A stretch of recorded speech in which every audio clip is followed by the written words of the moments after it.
একাদশ শ্রেণীর সুপ্রিয় শিক্ষার্থীবৃন্দ, শীতের এই পড়ন্ত বিকেলে তোমাদেরকে স্বাগত জানাচ্ছি আমার আজকের ক্লাসে। আমি মোহাম্মদ আসাদুজ্জামান, প্রভাষক ভূগোল ও পরিবেশ, রাজশাহী কলেজ, রাজশাহী। তোমরা এখানে দেখতে পাচ্ছ যে আমি আজকে পঞ্চম অধ্যায়ের আরেকটি নতুন অংশ নিয়ে আলোচনা করব, সেটি হচ্ছে বায়ুর তাপমণ্ডল ও চাপ বলয়। তাহলে দেখো যে আমাদের এখানে আলোচনার সেগমেন্ট হবে দুটি, একটি হচ্ছে তাপ বলয় বা তাপমণ্ডল, আরেকটি হচ্ছে চাপ বলয় বা চাপ বলয়। তো আসো আমরা প্রথমেই এই চিত্রটা যদি দেখি, তোমরা এখানে দেখতে পাচ্ছ যে চিত্রটা যদি লক্ষ্য করো যে এই উপরের যে চিত্রটি আমি ব্যবহার করেছি সেই চিত্রে যে বিষয়টি বলা হয়েছে তোমরা যদি দেখতে পারো তাহলে দেখতে পাচ্ছ যে সূর্যরশ্মি কি হচ্ছে, যখন নিরক্ষীয় অঞ্চলে পড়ে তখন সেটি কিভাবে পড়ছে, লম্বভাবে। অপেক্ষাকৃত এখানে যে রশ্মিটা ব্যবহার করা আছে সেটি হচ্ছে যে 23.5 ডিগ্রি দক্ষিণের উপর লম্বভাবে কিরণ দিচ্ছে। আর যদি আমরা দেখি তাহলে দেখব যে উত্তর মেরুতে কিন্তু সূর্যরশ্মি অনেক বেশি তির্যকভাবে কিরণ দিচ্ছে, অর্থাৎ এটি একটি শীতকালের দৃশ্য বা শীতকালের অবস্থা। অপরদিকে দেখো নিচের চিত্রে কিন্তু আমরা সেই তির্যক রশ্মি কিভাবে তাপমাত্রাকে প্রভাবিত করে সেই বিষয়টি দেখানোর চেষ্টা করেছি। তুমি যদি প্রথম চিত্রে দেখো তাহলে দেখতে পারবে যে সূর্যরশ্মি যখন লম্বভাবে কিরণ দেয় সেই সময় তাপমাত্রা অনেক বেশি থাকে, অর্থাৎ সূর্যরশ্মির কনসেন্ট্রেশনটা অনেক বেশি হয়, ফলে সেই জায়গায় তাপমাত্রা অনেক বেশি দেখায়। অপরদিকে মাঝের চিত্রে যদি দেখো যে 45 ডিগ্রি অ্যাঙ্গেলে যখন, অর্থাৎ আমরা যদি দেখি যে নাতিশীতোষ্ণ অঞ্চলে যখন এই সূর্যরশ্মি কিরণ দেয় সেই সময় কি হচ্ছে, আমরা দেখতে পাচ্ছি যে এই সময় তাপ এবং উষ্ণতা এবং শীতলতার একটা মাঝামাঝি অবস্থা বিরাজ করে, ফলে আমরা দেখব যে একটা নাতিশীতোষ্ণ জলবায়ু সৃষ্টি করবে। অপরদিকে আমরা যদি শেষের চিত্রটা দেখি তাহলে তোমরা দেখতে পাচ্ছ যে শেষের চিত্রে সূর্যরশ্মি অনেক বেশি তির্যকভাবে কিরণ দেয়, ফলে সেখানে আলোক রশ্মির কনসেন্ট্রেশনটা কম হয়, যে কারণে আমরা সেখানে দেখব যে তোমার কি হবে, এই জায়গাতে আমরা দেখব যে তাপমাত্রা অনেক কম থাকে।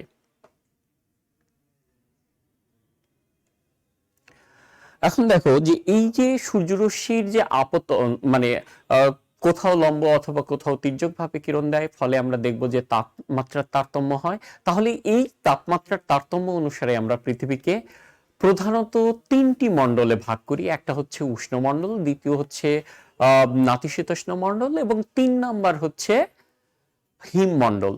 তো আমরা এই যে উত্তর গোলার্ধ বা দক্ষিণ গোলার্ধের অবস্থান, অর্থাৎ নিরক্ষরেখা থেকে উত্তর দিক বা নিরক্ষরেখা থেকে দক্ষিণ দিক, এই ক্রাইটেরিয়ার উপর ভিত্তি করে আমরা পৃথিবীকে মোট 5টি তাপবলয়ে ভাগ করি। তোমরা যদি 1 নাম্বার ইয়েটা দেখো তাহলে এখানে দেখতে পাচ্ছ যে পৃথিবীর কি উত্তর হিমমণ্ডল, তারপরে এটা হচ্ছে 90 ডিগ্রি উত্তর অক্ষাংশের কাছাকাছি যে অংশ সেটিকে আমরা বলছি উত্তর হিমমণ্ডল। অপরদিকে তোমরা যদি দেখো যে তারপরে অর্থাৎ নিরক্ষরেখা এবং হিমমণ্ডল, উত্তর গোলার্ধের যে হিমমণ্ডল তার মাঝামাঝি যেটি, সেটি হচ্ছে উত্তর নাতিশীতোষ্ণ মণ্ডল। আর উষ্ণমণ্ডল হচ্ছে কি, যে নিরক্ষরেখা এবং তার আশেপাশের অঞ্চলকে আমরা বলছি উষ্ণ বা গ্রীষ্ম মণ্ডল। অপরদিকে নিরক্ষরেখা এবং দক্ষিণ গোলার্ধের মাঝামাঝি যে অংশ সেটিকে আমরা বলছি দক্ষিণ নাতিশীতোষ্ণ মণ্ডল। এবং 5 নম্বরে আমরা বলছি কি, যে দক্ষিণ যে মেরু অর্থাৎ কুমেরুর কাছাকাছি যে অঞ্চল সেই অঞ্চলটাকে আমরা বলছি দক্ষিণ হিমমণ্ডল। তাহলে দেখো যে এই যে উষ্ণমণ্ডল আমরা যে অংশটিকে বলছি সেটি হচ্ছে কি, যে 0 ডিগ্রি থেকে 23 ডিগ্রি উত্তর বা দক্ষিণ অক্ষাংশ পর্যন্ত যে অংশ সেই অংশকে আমরা বলি উষ্ণমণ্ডল বা গ্রীষ্মমণ্ডল। এবং তোমরা এখানে দেখছো যে সূর্য সারা বছরই এখানে কম বেশি লম্বভাবে কিরণ দেয়।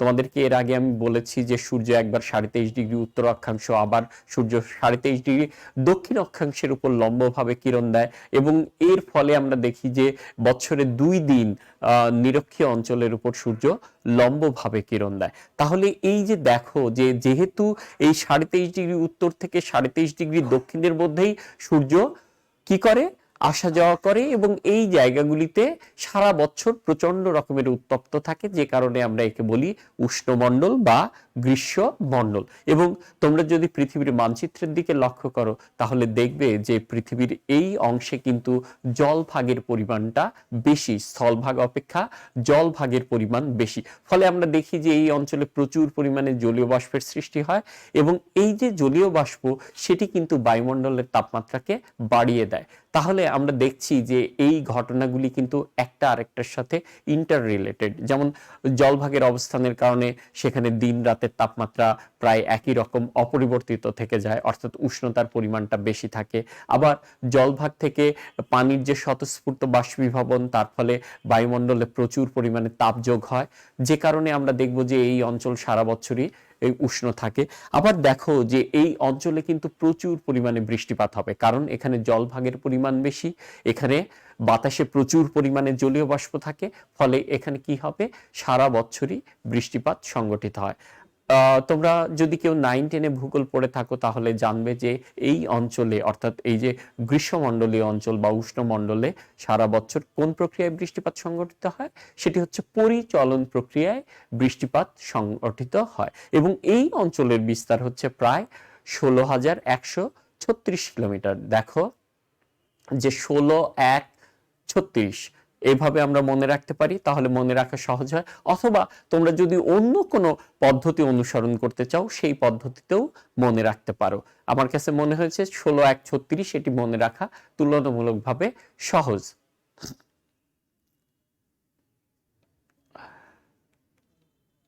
তাহলে এই যে দেখো যে সূর্যরশ্মির আপতন কিভাবে আমরা এখানে দেখতে পাচ্ছি, যে এই যে নিরক্ষীয় যে অঞ্চল, সেই নিরক্ষীয় অঞ্চলের দুই পার্শ্বে যেহেতু এই 23.5 ডিগ্রি উত্তর থেকে 23.5 ডিগ্রি দক্ষিণ পর্যন্ত এই অংশে সূর্য লম্বভাবে কিরণ দেয়, ফলে এই জায়গাটাতে উষ্ণমণ্ডল তৈরি হচ্ছে। অপরদিকে সূর্য যেখানে কি 45 ডিগ্রি অ্যাঙ্গেলে লম্বভাবে কিরণ দিচ্ছে, সেই জায়গাতে নাতিশীতোষ্ণ অঞ্চল, অর্থাৎ একটা উত্তর গোলার্ধে নাতিশীতোষ্ণ অঞ্চল, আরেকটা দক্ষিণ গোলার্ধে নাতিশীতোষ্ণ অঞ্চল সৃষ্টি করবে। আর সূর্য যখন অধিক তীর্যকভাবে কিরণ দিবে, সেই জায়গাতে আমরা দেখব যে তাপমাত্রার পরিমাণ খুব কম হবে, কারণ বায়ুমণ্ডল ভেদ করে আলোক রশ্মিকে অনেক দূর পর্যন্ত যেতে হয় এবং সারফেস অর্থাৎ ভূপৃষ্ঠের উপরে সূর্যের আলোক রশ্মির আপতন কোণ অনেক বেশি তীর্যক হয়, যে কারণে আমরা দেখি সেই জায়গায় তাপমাত্রা অনেক কম। এবং বছরের একটা বড় অংশ আমরা দেখব যে এই হিমমণ্ডলে কি বরফ জমে থাকে। এবং যেমন ধরো যে কানাডাতে আমরা দেখি কিংবা নিউ ইয়র্ক সিটিতেও আমরা দেখি যে বছরে বরফে আচ্ছাদিত থাকে। কানাডার উত্তরাংশ বছরের 9 মাস বা তার চাইতে বেশি সময় বরফে আচ্ছাদিত থাকে। তোমরা যদি রাশিয়ার সাইবেরিয়ার কথা চিন্তা করো, আমরা এই ধরনের অঞ্চলকে বলি পার্মাফ্রস্ট বা চিরতুষারাবৃত অঞ্চল। এই অঞ্চলগুলি একটা বড় অংশ সারা বছরই বরফে আচ্ছাদিত থাকে। আর তার থেকে আরেকটু, অর্থাৎ মেরু অঞ্চল থেকে আরেকটু দক্ষিণে বা উত্তরের যে জায়গাগুলি, সেই জায়গাগুলিতে আমরা দেখব যে বছরের 9, 10 বা 11 মাস বরফে আচ্ছন্ন থাকে। যেমন আমরা দেখি যে সাইবেরিয়া অঞ্চল কিংবা উত্তর রাশিয়ার যে নদীগুলি আছে, যেমন লেনা কিংবা অব, এই নদীগুলির আমরা দেখব যে বছরের একটা বড় সময় বরফে আচ্ছাদিত থাকে। একই ঘটনা আমরা দেখি কানাডার সেন্ট লরেন্স নদীর ক্ষেত্রে হয়, যে এগুলি কি বরফে আচ্ছাদিত থাকে। এর কারণটা হচ্ছে যে হিমমণ্ডলের যে অঞ্চল, সেই অঞ্চলে তাদের অবস্থান। এখানে দেখো যে 23.5 ডিগ্রি উত্তর থেকে 23.5 ডিগ্রি, সরি 63.5 ডিগ্রি, অর্থাৎ দেখো যে এখানে আমাদের মনে রাখা কিন্তু সহজ। সেটি হচ্ছে যে 0 ডিগ্রি যে অক্ষাংশ, সেই 0 ডিগ্রি অক্ষাংশকে আমরা কি বলি, 0 ডিগ্রি অক্ষাংশকে আমরা বলছি যে নিরক্ষরেখা। আর 23.5 ডিগ্রি উত্তর অক্ষাংশকে আমরা বলি এটিকে আমরা বলছি কর্কটক্রান্তি অঞ্চল। আর 23.5 ডিগ্রি দক্ষিণ যেটি, সেটিকে আমরা বলি মকরক্রান্তি রেখা। তাহলে দেখো যে উত্তরে হলে কর্কটক্রান্তি রেখা আর দক্ষিণে হলে মকরক্রান্তি রেখা। একইভাবে 63.5 ডিগ্রি উত্তরে হলে আমরা সেটিকে বলি সুমেরু বৃত্ত রেখা বা সুমেরু রেখা। আর 63.5 ডিগ্রি দক্ষিণ হলে সেটিকে আমরা বলি কুমেরু বৃত্ত বা কুমেরু রেখা। তাহলে এই যে দেখো যে কর্কটক্রান্তি রেখা থেকে সুমেরু রেখা বা মকরক্রান্তি রেখা থেকে কুমেরু রেখা পর্যন্ত যে অঞ্চল, সেই অঞ্চলকে আমরা বলছি নাতিশীতোষ্ণ অঞ্চল এবং এর বিস্তার ৯,৬৫৬। তাহলে দেখো ৯৬,৫৬ কিলোমিটার। অপরদিকে আমরা দেখব যে ৬৬.৫ উত্তর বা দক্ষিণ অর্থাৎ সুমেরু বৃত্তরেখা বা কুমেরু বৃত্তরেখার থেকে শুরু করে সুমেরু বা কুমেরু পর্যন্ত অর্থাৎ ৯০ উত্তর বা ৯০ দক্ষিণ পর্যন্ত যে অঞ্চল, সেই অঞ্চলকে আমরা বলছি হিমমণ্ডল এবং এর বিস্তার তুলনামূলকভাবে কম এবং এর বিস্তার হচ্ছে ২৫৭৫ বা ২৫৭৫ কিলোমিটার। তাহলে দেখো যে এই যে হিম তাপমণ্ডল, সেই তাপমণ্ডলের মধ্যে কিন্তু একটা সিনক্রোনাইজেশন আছে। আমরা যদি এই গ্রীষ্মমণ্ডলের কথা বলি তাহলে সেটি হচ্ছে ১৬, ১৩, ৬। আর যদি আমরা নাতিশীতোষ্ণ মণ্ডলের কথা বলি তাহলে সেটি হচ্ছে ৯৬, ৫৬। আর যদি হিমমণ্ডলের কথা বলি তাহলে সেটি হচ্ছে ২৫, ৭৫। তাহলে দেখো যে এইভাবে আমরা মনে রাখতে পারি। তাহলে দেখো যে আমরা তিনটা রেখার বা তিনটা অক্ষাংশের বিশেষ যে নাম, সেই নাম দিয়ে তাপমণ্ডলগুলিকে আলাদা করতে পারি এবং তোমরা দেখো যে এই অনুযায়ী উত্তর দিকে তিনটা, দক্ষিণ দিকে তিনটা। আসলে নিরক্ষীয় অঞ্চল উষ্ণমণ্ডল যেটা, সেটা আসলে দুই গোলার্ধেই সমানভাবে ছড়িয়ে থাকে, যে কারণে সেই দুইটা মিলায় একটা, এই মোট হচ্ছে 5টা মণ্ডল এবং তার সাথে সাথে আমরা তাদের বিস্তারগুলিও মনে রাখতে পারবো বলে আশা করছি। এবং এটি জানা আমাদের জন্য খুবই জরুরি, কারণ হচ্ছে আমরা দেখি যে এই যে অঞ্চল এবং তার ফলে যে তাপ বলয় তৈরি করছে, সেই তাপ বলয় কিন্তু চাপ বলয়কে নিয়ন্ত্রণ করে বা প্রভাবিত করে এবং মূলত এই অঞ্চলগুলির অবস্থানজনিত কারণে যে তাপমাত্রার তারতম্য তৈরি হয়, সেই তাপমাত্রার তারতম্যের কারণেই আমরা দেখব যে চাপ বলয়ের সৃষ্টি হয়। এখন দেখো যে বায়ুমণ্ডলের যে তাপ পরিবহন, সেই তাপ পরিবহনের আমরা গত ক্লাসে 6টি পদ্ধতির কথা বলেছিলাম, সেই পদ্ধতিগুলিকে এখানে আবার দেখানো হয়েছে এবং তোমরা যদি এখানে স্লাইড খেয়াল করো তাহলে দেখবে যে প্রথম যে তিনটি, এই তিনটি আমরা সবাই জানি যে একটা হচ্ছে পরিবহন, পরিচলন এবং বিকিরণ। এই তিনটি হচ্ছে তাপ পরিবহনের প্রধান পদ্ধতি।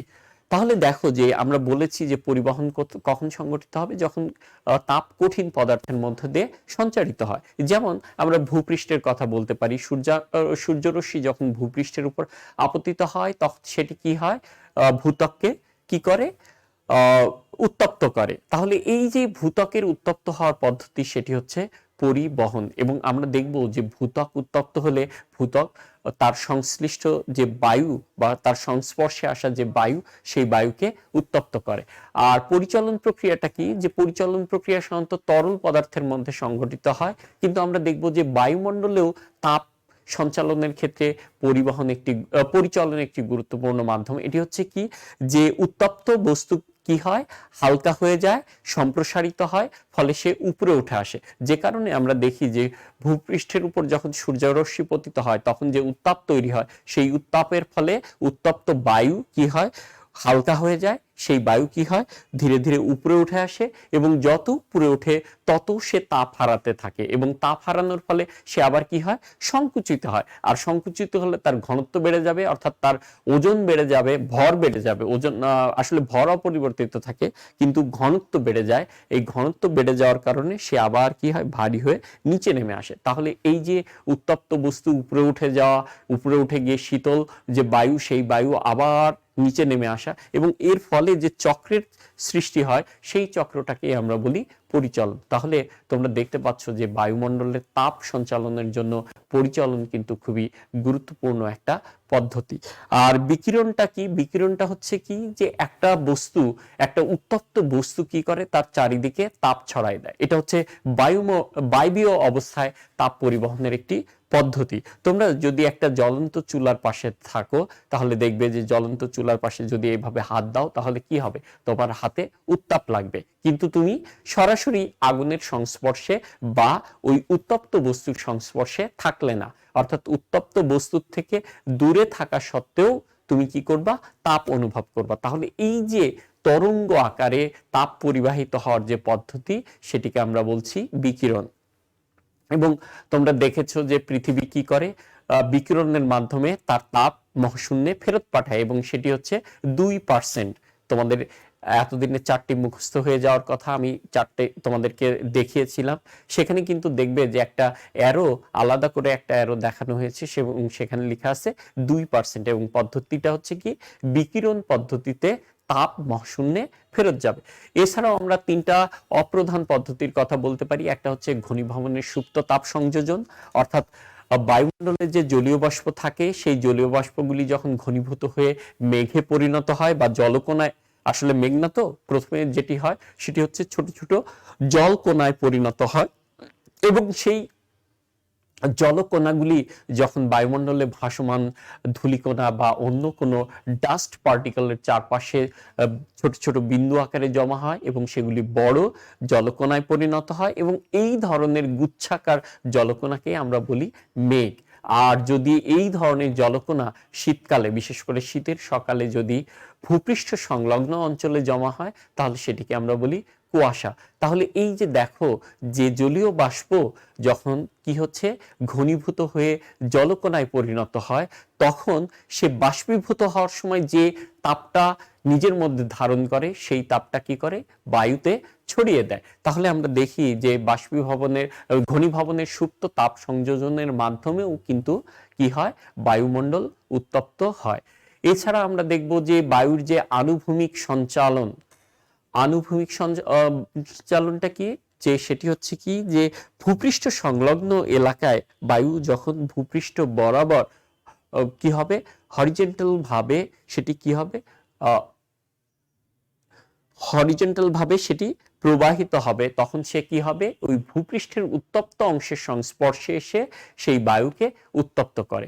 আবার আমরা দেখব যে বায়ুর যদি চাপের সংকোচন এবং প্রসারণ হয়, অর্থাৎ বায়ুকে যদি সংকুচিত করা যায়, চাপ দিয়ে কম্প্যাক্ট করা যায়, এবং সেটিকে যদি চাপ দিয়ে যখন আমরা কম্প্যাক্ট করি, তখন সে কি করে, উত্তপ্ত অবস্থার সৃষ্টি করে, অর্থাৎ সে উত্তাপ সৃষ্টি করে। আবার যখন সে প্রসারিত হয়, তখন তার ভেতরে যে সঞ্চিত তাপ সেটিকে সে ছেড়ে দেয়। আমি এর আগের ক্লাসে তোমাদেরকে বলেছিলাম যে বাইসাইকেলের পাম্পার বা ফুটবল পাম্প দেওয়ার যে যন্ত্র, সেটিকে যদি আমরা ঘন ঘন চালনা করি, তাহলে আমরা দেখব যে তার সম্মুখ ভাগ উত্তপ্ত হয়ে ওঠে। আসলে এখান থেকেই আমরা বুঝতে পারি যে বায়ুর সংকোচন এবং প্রসারণের মাধ্যমেও কিন্তু বায়ু কি করতে পারে, তাপ সংযোজন বা তাপ বিয়োজন করতে পারে। এখন দেখো যে এই যে তোমাদের এই চিত্রটা দেখলে মনে হবে যে আমরা মূলত হচ্ছে এই যে জলবায়ুর যে নিয়ামক বা আবহাওয়ার যে নিয়ামক, সেই নিয়ামকগুলি তুলে ধরেছি। আসলে অনেকাংশে ঠিক। এখানে আমরা একটু অন্যভাবে বলি, সেটা হচ্ছে কি যে তোমরা যদি দেখতে পারো, তাহলে দেখো যে প্রথমেই হচ্ছে আমরা কি বলেছি যে সূর্যরশ্মির তাপ। সূর্যরশ্মির তাপ আসলে কিছুই না, সেটা হচ্ছে যে সূর্যরশ্মি যখন ভূপৃষ্ঠের উপরে পড়ে, সে কোন অ্যাঙ্গেলে পড়ছে তার উপর নির্ভর করে সেই জায়গায় তাপ কেমন হবে, যেটি আমরা অলরেডি ব্যাখ্যা করেছি। অক্ষাংশের কথা যদি বলি, নিরক্ষরেখা থেকে 1 ডিগ্রি উত্তর বা দক্ষিণে অগ্রসর হওয়ার জন্য 1 ডিগ্রি সেন্টিগ্রেড করে তাপমাত্রা হ্রাস পেতে থাকে, অর্থাৎ মেরুর দিকে যত যাওয়া যাবে তাপমাত্রা তত হ্রাস পাবে, আবার মেরুর থেকে যত নিরক্ষীয় অঞ্চলের দিকে আসা যাবে, ওই ডিগ্রির ব্যবধানের জন্য তাপমাত্রা কি হয়, যোগ হয়, অর্থাৎ তাপমাত্রা বৃদ্ধি পায়। তাহলে আমরা দেখি যে অক্ষাংশের পার্থক্যের জন্যও কিন্তু কোন স্থানের তাপের পার্থক্যের সৃষ্টি হয়। ভূপৃষ্ঠের প্রকৃতি আমরা দেখেছি যে ভূপৃষ্ঠ, এবং এটার সাথে তোমরা যদি 9-8 নাম্বার কারণ অর্থাৎ মৃত্তিকার কথা বলো, তাহলে কিন্তু আমরা দেখব যে এই দুটা কারণ সেম। সেটি হচ্ছে কি যে ভূপৃষ্ঠ কোন ধরনের বস্তুর সমন্বয়ে গঠিত তার উপর নির্ভর করে সে কতটা বেশি তাপ ধারণ করবে। যেমন আমরা দেখেছি যে যদি বালি জাতীয় উপাদান বা পাথর জাতীয় অর্থাৎ শিলা জাতীয় উপাদান হয়, তাহলে সে তার তাপ ধারণ ক্ষমতা অনেক বেশি হবে। অপরদিকে যদি কাদা জাতীয় উপাদান হয়, তাহলে তার তাপ ধারণ তার তাপ ধারণ প্রকৃতি আলাদা হবে। অর্থাৎ বালি বা পাথর খুব দ্রুত উত্তপ্ত হবে, আবার খুব দ্রুত শীতল হবে। অপরদিকে আমরা দেখি যে মাটি বা পানির কথা যদি আমরা চিন্তা করি, তাহলে আমরা দেখব যে পানি খুব ভালো তাপ ধারণ ক্ষমতা রয়েছে, ফলে সে ধীরে ধীরে উত্তপ্ত হবে, আবার তাপও ছাড়বে সে ধীরে ধীরে। যে কারণে আমরা দেখি যে ভূপৃষ্ঠের যে প্রকৃতি বা মৃত্তিকার ধরন, তার উপর ভিত্তি করে আমরা দেখব যে উষ্ণতার তারতম্য হয়ে থাকে। আবার দেখো যে সমুদ্র সমতল থেকে যত উঁচুতে ওঠা যাবে তাপমাত্রা তত কমতে থাকে। তোমরা জানো যে প্রতি 1 কিলোমিটার উচ্চতার জন্য 6.4 ডিগ্রি সেন্টিগ্রেড হারে তাপমাত্রা হ্রাস পায়। আবার দেখো যে সমুদ্র থেকে আমরা যত দূরে যাব, কোনো জায়গার তাপমাত্রা তত বেশি চরম ভাবাপন্ন হবে, আর সমুদ্রের কাছাকাছি অঞ্চলের বা জলবায়ু সমভাবাপন্ন হবে। ফলে আমরা দেখব যে সমুদ্রের সান্নিধ্য বা সমুদ্র থেকে দূরত্ব, এটি বায়ুমণ্ডলের উষ্ণতার তারতম্যের ক্ষেত্রে একটি গুরুত্বপূর্ণ ভূমিকা পালন করে। আমরা বায়ু প্রবাহের কথা বলি। আমরা এই যে দেখি যে বায়ু প্রবাহ কখন সৃষ্টি হবে, যখন চাপ বলয়ের সৃষ্টি হবে। তাহলে আমরা দেখি যে একটা উষ্ণ স্থানের বায়ু ধীরে ধীরে কি হয়, উত্তপ্ত হয়ে উপরে উঠে যায়, এবং যখন সেটি শীতল হয় তখন সে কি করে, নিচে নেমে আসে। তাহলে এইভাবে আমরা দেখি যে বায়ুর উলম্ব গতির সৃষ্টি করে। আবার একটা উচ্চচাপ বলয় থেকে বায়ু নিম্নচাপ বলয়ের দিকে আসে, এবং আমরা দেখি যে উচ্চচাপ বলয়ের অঞ্চলের তাপমাত্রা তুলনামূলকভাবে কম হয়, আর নিম্নচাপ বলয় অঞ্চলের তাপমাত্রা তুলনামূলকভাবে বেশি হয়। এবং এর মধ্য দিয়েও আমরা দেখি যে তাপের যে অসমতা, সেটি কিন্তু ধীরে ধীরে প্রশমিত করার চেষ্টা করে। এরপর আমরা সমুদ্র স্রোতের কথা বলেছি যে একটা উষ্ণ সমুদ্র স্রোত যে অঞ্চল দিয়ে প্রবাহিত হয়, সেই অঞ্চলের জলবায়ু হবে উষ্ণ, এবং সেখানে প্রচুর পরিমাণে আর্দ্রতা থাকবে, ফলে বৃষ্টিপাত সংঘটিত হবে। যেমন আমরা বঙ্গোপসাগরের তীরবর্তী এলাকার কথা বলতে পারি। অপরদিকে আমরা যদি কানাডার উপকূলের কথা চিন্তা করি, তাহলে আমরা দেখি যে সেখানে ল্যাব্রাডর স্রোতের প্রভাবে সেখানকার তাপমাত্রা থাকে অনেক কম। যেমন আমি গত ক্লাসে উদাহরণ হিসাবে বলেছিলাম যে লন্ডন এবং নিউ ইয়র্ক প্রায় একই অক্ষাংশে হওয়া সত্ত্বেও লন্ডনে যখন মাইনাসের নিচে টেম্পারেচার, তখন নিউ ইয়র্কে যখন মাইনাসের নিচের তাপমাত্রা বিরাজ করে, তখন কিন্তু আমরা দেখব যে লন্ডন শহরের তাপমাত্রা থাকে 10 ডিগ্রি বা 9 ডিগ্রি সেন্টিগ্রেড। একইভাবে আমরা মেঘাচ্ছন্নতার কথা বলতে পারি। তোমাদেরকে বলেছিলাম যে সূর্যের যে তাপ, তার প্রায় 48 ভাগ মেঘের উপরে পড়ে, অর্থাৎ বায়ুমণ্ডলের যে মেঘগুলি ভাসমান রয়েছে তার উপরে পড়ে। এর মধ্যে 23 ভাগ ভূপৃষ্ঠে পৌঁছায়, আর 25 ভাগ প্রতিফলিত হয়ে মহাশূন্যে ফেরত যায়। তাহলে মেঘ যত বেশি হবে, আমরা দেখব যে কোনো জায়গায় তাপ তত কম যাবে। আবার আরেকটা বিষয় দেখো যে উত্তপ্ত পৃথিবীর যে তাপ, যেটি বিকিরণের মাধ্যমে মহাশূন্যে ফেরত যাওয়ার চেষ্টা করে, সেটি কিন্তু মেঘে বাধাপ্রাপ্ত হয়, ফলে সেই তাপটা কি করে, আবার ভূপৃষ্ঠে ফেরত আসে। যে কারণে তোমরা লক্ষ্য করে থাকবে যে মেঘমুক্ত আকাশে, মানে যখন আকাশ মেঘমুক্ত থাকে, তখন রাতের বেলায় অপেক্ষাকৃত ঠান্ডা অনুভূত হয়, কিন্তু মেঘাচ্ছন্ন আকাশে দিন এবং রাতে প্রায় একই রকমের গরম, স্যাঁতসেঁতে গরম বিরাজমান। আমরা জলীয় বাষ্পের কথা অলরেডি বলেছি, তাহলে এটি আর নতুন করে বলবো না। বনভূমি কিভাবে বায়ুমণ্ডলের তাপমাত্রা বা উষ্ণতাকে নিয়ন্ত্রণ করে, সেটি হচ্ছে কি, যে একটা জায়গায় যখন বনভূমি থাকে, তখন সেই বনভূমির যে উদ্ভিদ সমূহ, সেগুলি কি করে, প্রচ্ছদ প্রক্রিয়ায় প্রচুর পরিমাণে জলীয় বাষ্প বায়ুতে যুক্ত করে। এবং যেহেতু জলীয় বাষ্প তৈরি হওয়ার সময় পানি কি করে, তাপ ধারণ করে, ফলে সেই জলীয় বাষ্পের উপস্থিতির কারণে সেই জায়গার বায়ুমণ্ডল হবে কি, অপেক্ষাকৃত উষ্ণ। তাহলে আমরা দেখব যে বনভূমি অঞ্চলের জলবায়ু সবসময় হবে উষ্ণ এবং আর্দ্র। তাহলে আমরা দেখি যে বনভূমির অবস্থানও কিন্তু বায়ুর তাপমাত্রাকে প্রভাবিত করতে পারে। তাহলে দেখো, একই বিষয় কিন্তু আমরা দুইটা ক্ষেত্রে ব্যবহার করতে পারি। একটা হচ্ছে আবহাওয়া এবং জলবায়ুর নিয়ামক সমূহের আলোচনার ক্ষেত্রেও ব্যবহার করতে পারবো, আবার সেই কথাগুলি একটু ভাষাগত দিক থেকে পরিবর্তন করলেই কিন্তু বায়ুমণ্ডলের উষ্ণতার যে তারতম্য বা উষ্ণতার যে বণ্টন, সেই বণ্টন কিভাবে নিয়ন্ত্রিত হয়, সেই বিষয়টা কিন্তু আমরা এখানে দেখতে পারি।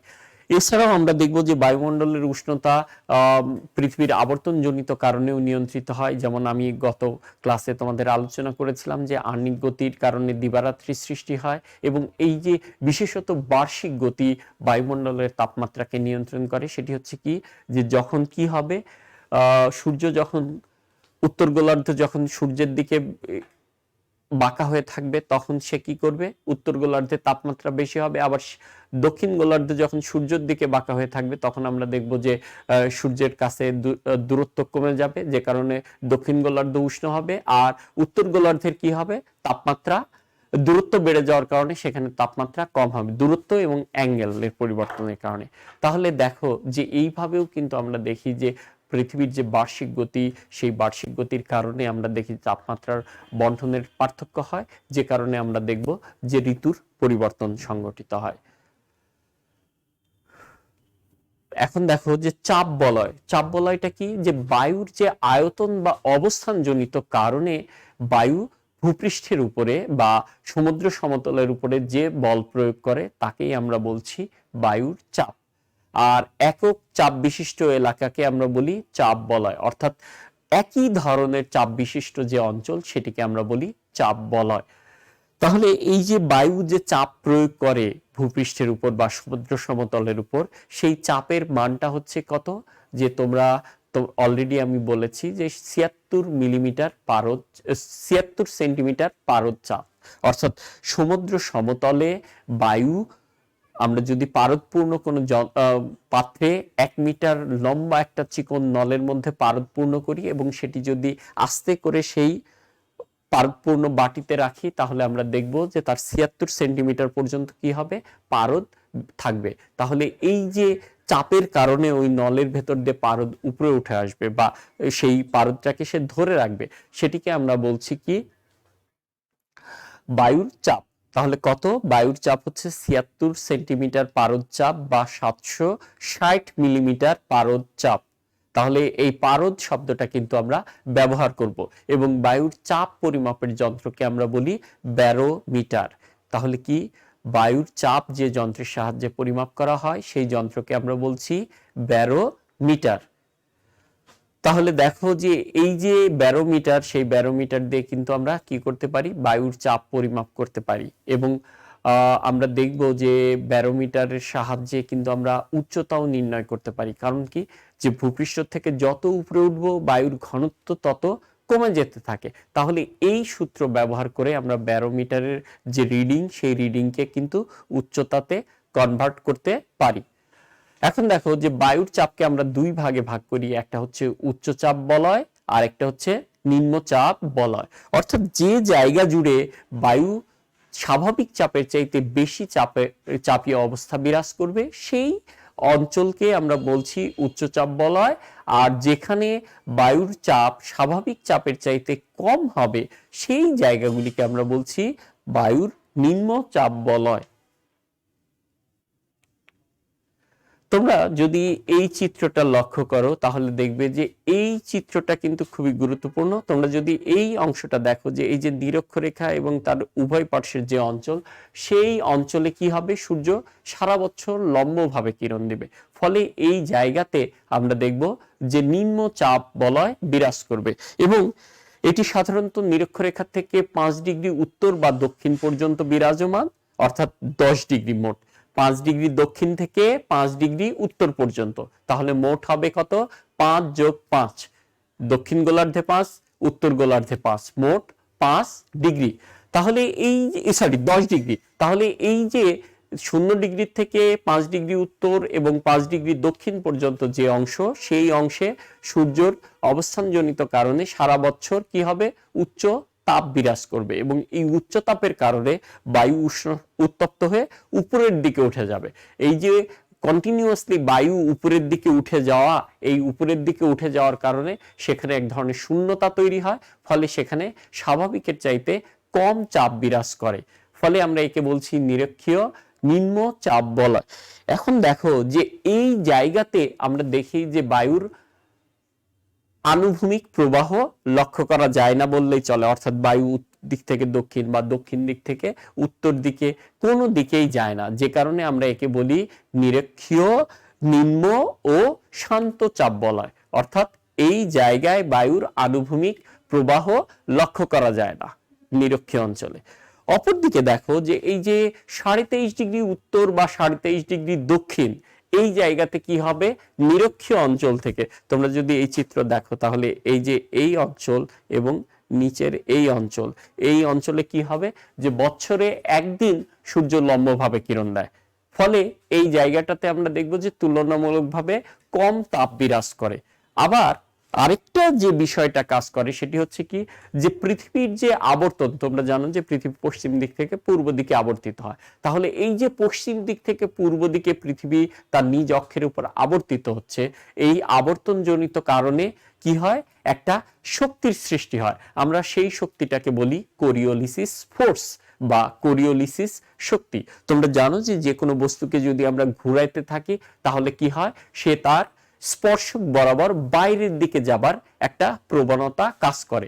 যেমন আমরা আমাদের ছোটবেলায় এটা খুব কমন খেলা ছিল, সেটা হচ্ছে কি যে আমরা ঢিল দিয়ে একটা বস্তুকে খুব বেশি দূরে দিতে পারতাম না, কিন্তু একটা বস্তু বা একটা, ধরো যে একটা পাথরের টুকরা বা একটা ইটের টুকরা যদি আমরা একটা পলিথিনের বা একটা দড়ি দিয়ে বাঁধানোর পর ঘুরাইতে ঘুরাইতে যদি ছেড়ে দিই তাহলে সেটি কিন্তু তুলনামূলকভাবে বেশি দূরে যায়। এই যে ঘুরাইতে ঘুরাইতে ছেড়ে দেয়া, এবং তুমি কিন্তু নিশ্চিতভাবে বলতে পারবে না যে বস্তুটা কোন দিকে যাবে, এর কারণটা হচ্ছে যে মুহূর্তে তুমি ওই সুতাটা বা ওই পলিথিনের যে পাতলা স্লাইড সেটিকে যে মুহূর্তে ছেড়ে দিবে, সেই মুহূর্তে ওই পাথরের টুকরাটা বা ইটের টুকরাটা যে জায়গায়, ওই বৃত্তের যে জায়গায় থাকবে, সেখান থেকে যেই স্পর্শক তৈরি করবে সেই স্পর্শক বরাবর চলে যাবে। তাহলে এই যে দেখো আবর্তনজনিত কারণে কি হয়, সব সময় কেন্দ্রের বাহির দিকে যাওয়ার একটা প্রবণতা কাজ করে। তো পৃথিবীর এই ঘূর্ণন গতির ফলে এরকম বায়ু সিটকে বাইরের দিকে যাবার একটা প্রবণতা কাজ করে। আমরা যে শক্তির প্রভাবে বায়ু বাইরের দিকে যাচ্ছে সেটি ফরাসি বিজ্ঞানী জিজিডি কোরিওলিসিসের নাম অনুসারে আমরা বলি কোরিওলিসিস শক্তি, কারণ তিনি প্রথম এটি লক্ষ্য করেন যে পৃথিবীর আবর্তনজনিত কারণে এক ধরনের শক্তির সৃষ্টি হয়, যে শক্তির বলে বায়ু বাইরের দিকে ছিটকে যাবার প্রবণতা কাজ করে বা বায়ু বাঁকা হয়ে চলার একটা প্রবণতা কাজ করে, সেটিকে আমরা বলছি কি, কোরিওলিসিস শক্তি। এবং এই কোরিওলিসিস শক্তির ফলে আমরা দেখব যে বায়ু উত্তর গোলার্ধে কোন দিকে প্রবাহিত হবে। গত ক্লাসে কিন্তু আমরা বলেছিলাম যে আবর্তনজনিত কারণে একটা ঘূর্ণন গতির সৃষ্টি হয়, সেই ঘূর্ণন গতিটা কি, উত্তর গোলার্ধে ঘড়ির কাঁটার বিপরীত দিকে আর দক্ষিণ গোলার্ধে ঘড়ির কাঁটার দিকে। এখন দেখো যে ঘড়ির কাঁটার বিপরীত দিকে মানে হচ্ছে কি, যে তোমার ডান দিকে, আর ঘড়ির কাঁটার দিকে মানে হচ্ছে কি, বাম দিকে। ঘড়ির কাঁটা কি এইদিকে যাবে, তাই না? তাহলে দেখো যে ঘড়ির কাঁটার দিকে মানে হচ্ছে বাম দিক, আর ঘড়ির কাঁটার বিপরীত দিক মানে হচ্ছে ডান দিক। তাহলে এই যে উত্তর গোলার্ধে বায়ু ডান দিকে বেঁকে প্রবাহিত হয় আর দক্ষিণ গোলার্ধে বায়ু বাম দিকে বেঁকে প্রবাহিত হয়, যে কারণে আমরা দেখবো যে পৃথিবী যখন এখান থেকে এই দিকে আবর্তিত হবে তখন বায়ু কি করবে, উত্তর গোলার্ধে এই দিকে আর দক্ষিণ গোলার্ধে এদিকে চলে যাবে, ডানে এবং বামে।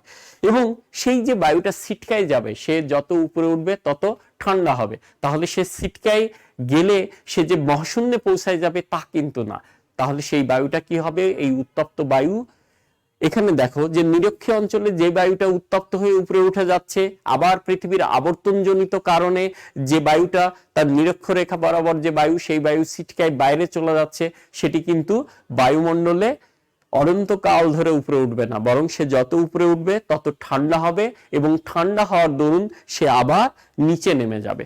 এখন একটা বস্তুকে যদি আমি ঢিল দিই, একটা বস্তুকে যদি আমি ঢিল দিয়ে উপরে ছুড়ে দিই তাহলে সে কি হবে, সে কি উপরের দিকে উঠবে, কিংবা সোজা যদি উঠে তাহলে কি হবে, ছিটকে যাবে, অর্থাৎ সে বাঁকা দিকে উপরে উঠবে। এখন দেখো একটা বস্তু যদি বাঁকা ভাবে উপরে ওঠে তাহলে সে বাঁকা ভাবে নিচে নামবে। তাহলে সে যত ডিগ্রি অ্যাঙ্গেলে যাবে, তোমরা জানো যে জ্যামিতির সূত্র অনুযায়ী সে আবার তত ডিগ্রি অ্যাঙ্গেলে নিচের দিকে নেমে আসবে। তোমরা যদি ক্যারাম খেলে থাকো তাহলে এই উদাহরণটা খুব সহজেই বুঝতে পারবা যে আমরা কি করি, স্ট্রাইক যখন কি করি, ছুড়ে দিই, বিশেষ করে থার্ড পকেটের জন্য, সেখানে কিন্তু অ্যাঙ্গেলের জ্ঞানটা খুব জরুরি। এখানেও দেখো যে নিরক্ষীয় অঞ্চল থেকে বায়ু দুই দিকে সরে যাচ্ছে, তাহলে সে দূরে সরে গিয়ে আবার নিচে নামবে। তাহলে এই নিচে নামার কাজটা হয় এই কর্কটক্রান্তি বা মকর ক্রান্তি যে রেখা সেই অঞ্চলে। তাহলে আমরা দেখি যে ঠিক কর্কটক্রান্তি রেখায় না হয় আরেকটু উত্তরে হয়। সাধারণত আমরা দেখব যে 25 ডিগ্রি থেকে 30 ডিগ্রি বা 25 ডিগ্রি থেকে 35 ডিগ্রি পর্যন্ত এটি হতে পারে।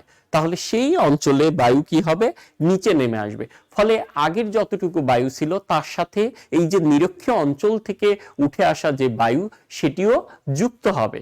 তাহলে আমরা দেখব যে এই যুক্ত বায়ুর প্রভাবে 25 ডিগ্রি থেকে 30 বা 35 ডিগ্রি উত্তর এবং দক্ষিণ অক্ষাংশ যে অঞ্চল, সেই অঞ্চলে দুটি উচ্চ চাপ বলয়ের সৃষ্টি হবে। তাহলে কি সেই অঞ্চলে দুটি উচ্চ চাপ বলয়ের সৃষ্টি হবে।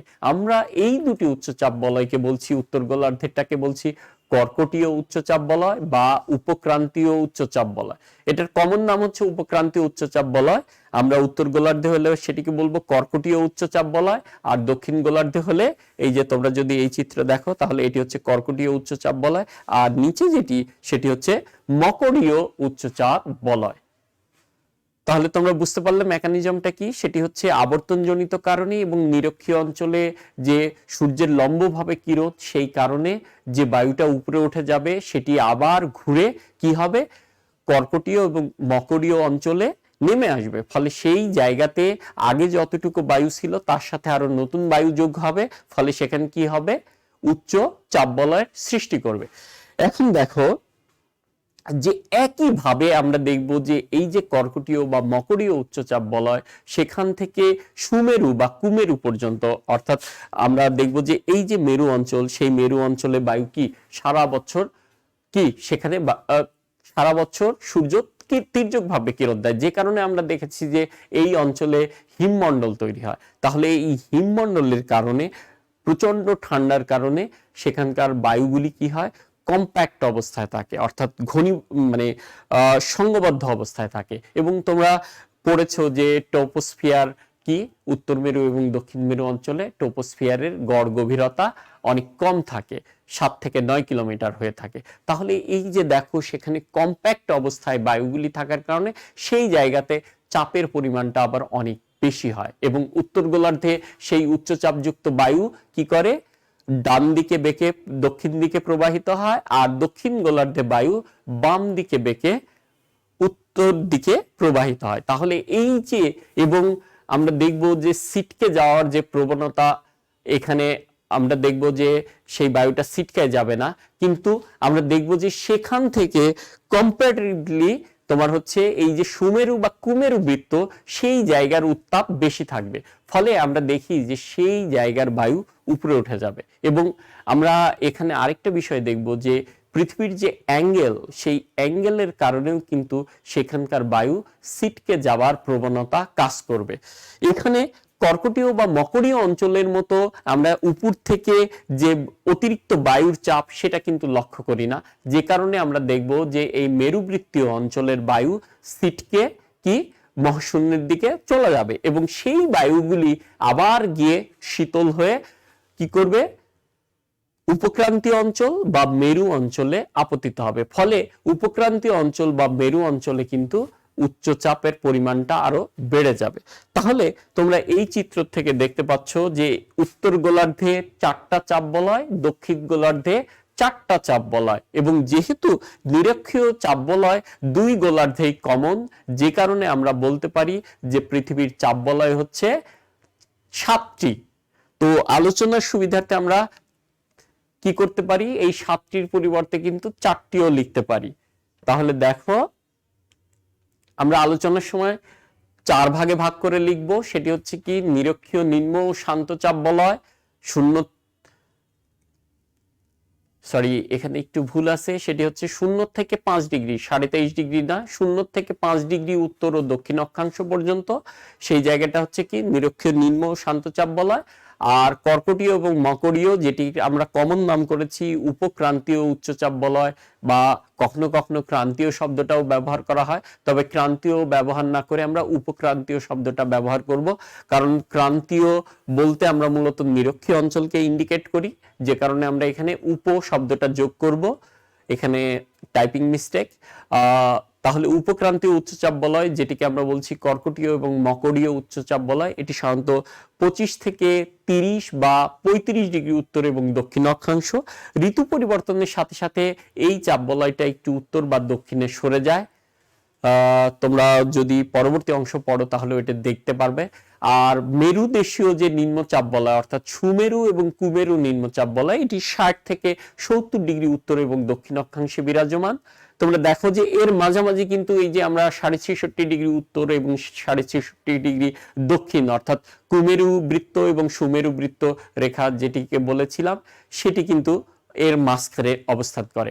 আর 4 নম্বর হচ্ছে মেরু দেশীয় উচ্চ চাপ বলয়, সরি 3 নম্বরে একটু কারেকশন করতে হবে, সেটি হচ্ছে মেরু দেশীয় না লিখে আমরা মেরু বৃত্তীয় নিম্নচাপ বলয় কথাটা ব্যবহার করব, মেরু বৃত্তীয় নিম্নচাপ বলয়। আর 4 নম্বরে হচ্ছে মেরু দেশীয় উচ্চচাপ বলয়, সেটি হচ্ছে কি 80 থেকে 90 ডিগ্রি উত্তর এবং দক্ষিণ অক্ষাংশ পর্যন্ত বিরাজমান।